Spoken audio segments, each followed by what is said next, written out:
नाम घेताना डोळे मिटायचे. डोळ्यासमोर मूर्ती नको.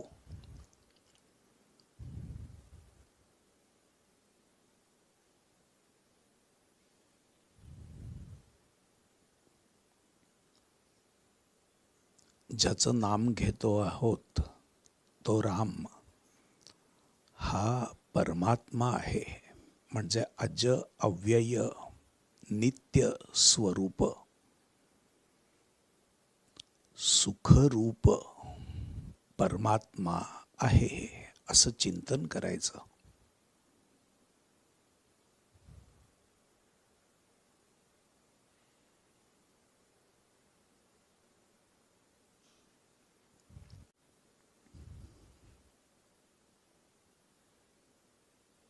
मी ज्याचं नाम घेतो घेणार आहे तो राम परमात्मा आहे.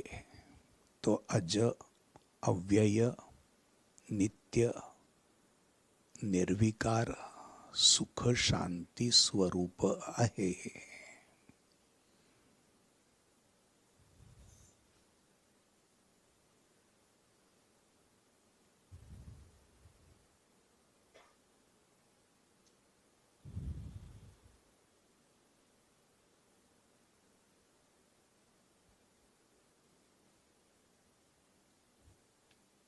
ज्या रामाचं मी नाम घेणार आहे तो अज म्हणजे जन्मरहित अव्यय मृत्यूरहित नित्य सुखरूप शांती स्वरूप आहे.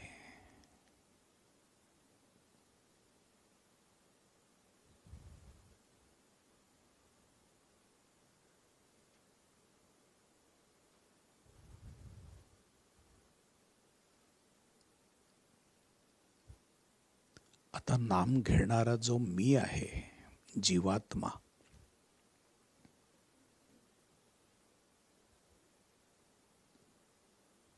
तोही आकाररहित जाणीवरूप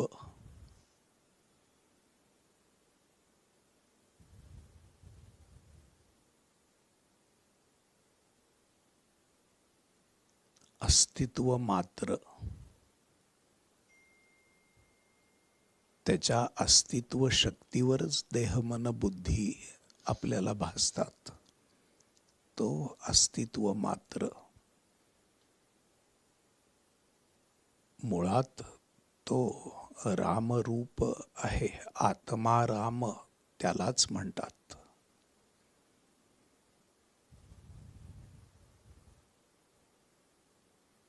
मी नाम घेणारा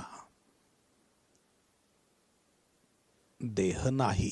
जरी मी जिभेनी नाम घेणार असलो तरी इंद्रिय नाही, मन नाही, बुद्धी नाही. त्याच्या बुडाशी या कृतीचा प्रेरक आत्माराम परमात्म्याचं नाम घेणार आहे. ते दोघं तत्वता एकच आहेत.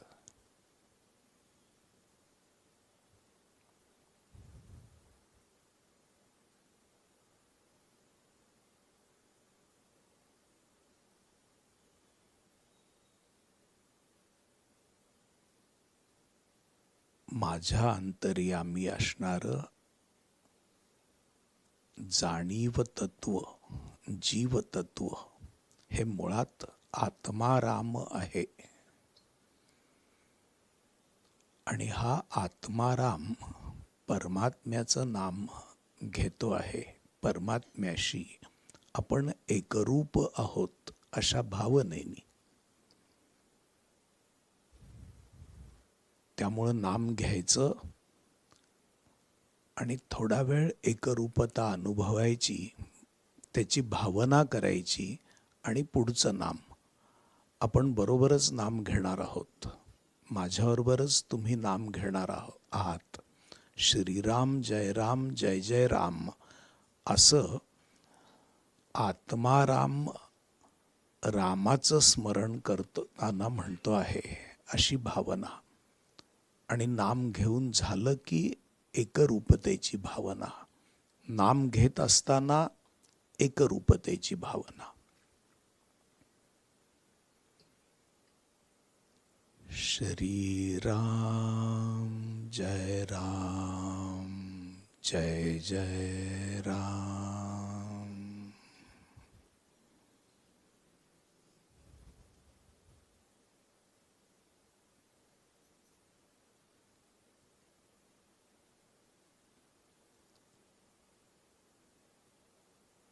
श्री राम जय राम जय जय राम.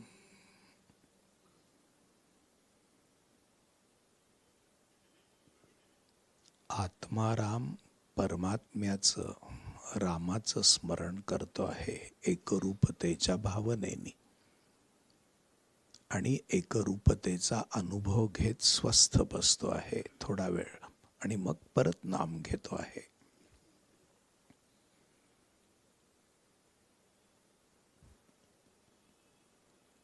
श्री राम जय राम जय जय राम.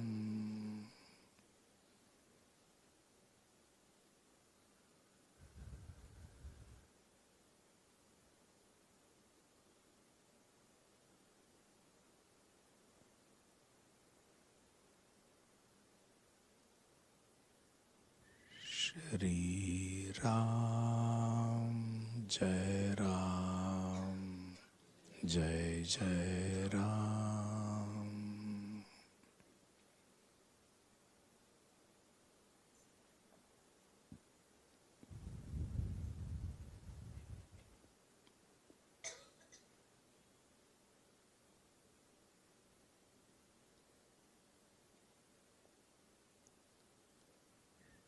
श्री राम जय राम जय जय राम.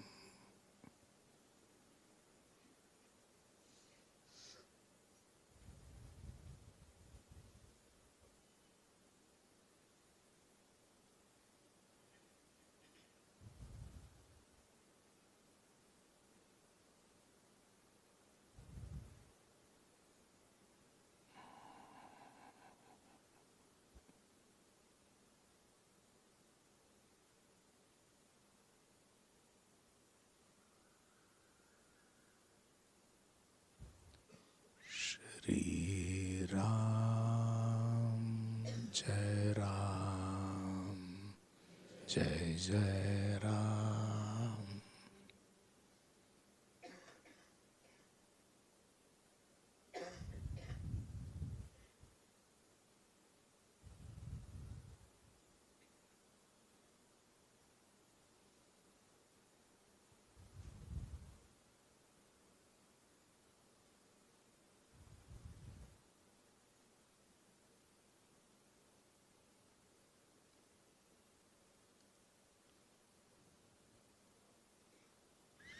श्री राम जय राम जय जय राम.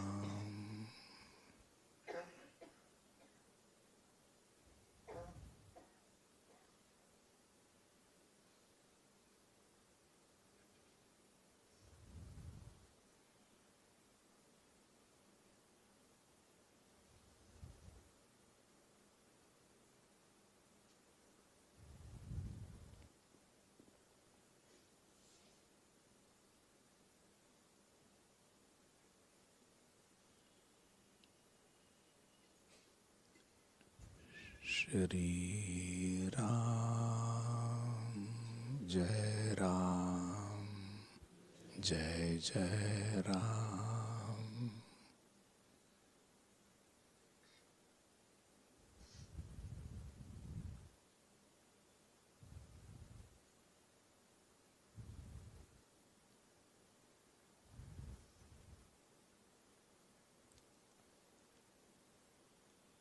आत्मारामाच्या ठिकाणी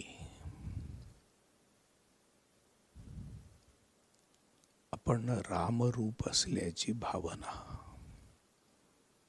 सुखानंद, आनंद, कैवल्यदानी राम,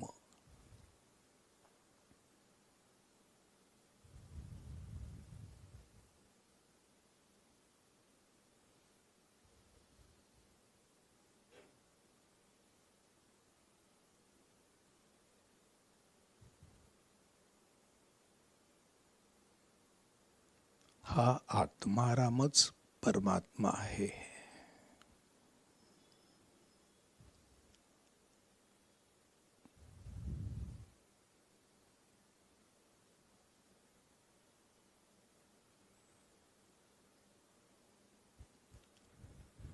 श्री राम जय राम जय जय राम.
हरी हरी हरी हरी हरी.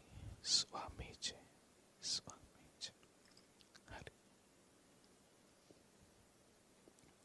राम राम राम.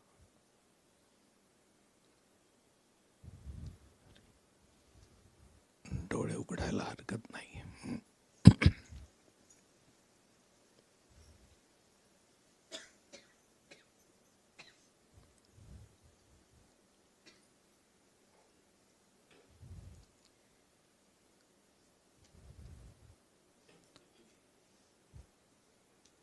तसं जीवाने ब्रह्म होणं म्हणजे सुखरूप होणं हे सहज आहे आणि त्याच्यात कठीण काही नाही, अवघड काही नाही.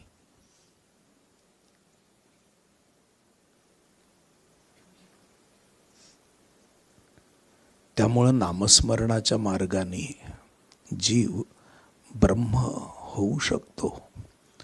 ध्यानाच्या मार्गाने जीव ब्रह्म होऊ शकतो. पूजेच्या मार्गाने जीव ब्रह्म होऊ शकतो. कथेच्या मार्गाने जीव ब्रह्म होऊ शकतो. विवरणाच्या मार्गाने, चिंतनाच्या मार्गाने जीव ब्रह्म होऊ शकतो.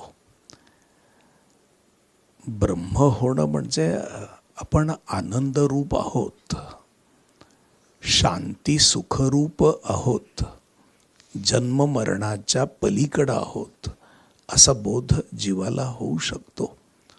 हा बोध रोज क्षण क्षण होता होता तो अंतर्यामी दृढ ठसतो आणि तो दृढ झाला की मग तो सायुज्य मुक्तीचा धनी होतो. असा साधक सायुज्य मुक्तीला प्राप्त करतो. याच्या आड काय येतं? याच्या आड येतात कल्पना,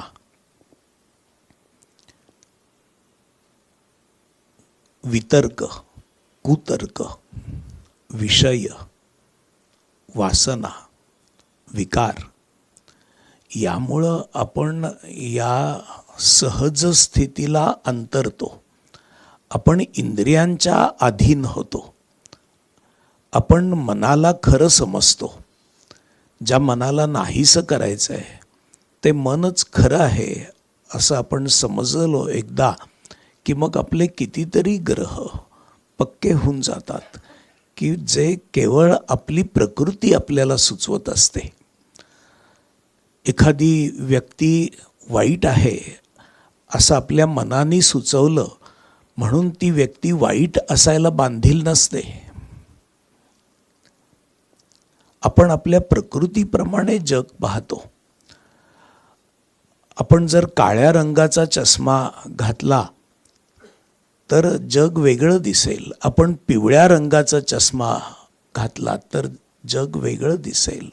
आपण तांबड्या रंगाचा चष्मा घातला तर जग वेगळं दिसेल. आपला चष्मा म्हणजे आपली दृष्टी आपल्या प्रकृतीमुळं आपल्याला लाभलेली आहे. या प्रकृतीला बाजूला सारलं तर आपण मुळातच ब्रह्मस्वरूप आहोत.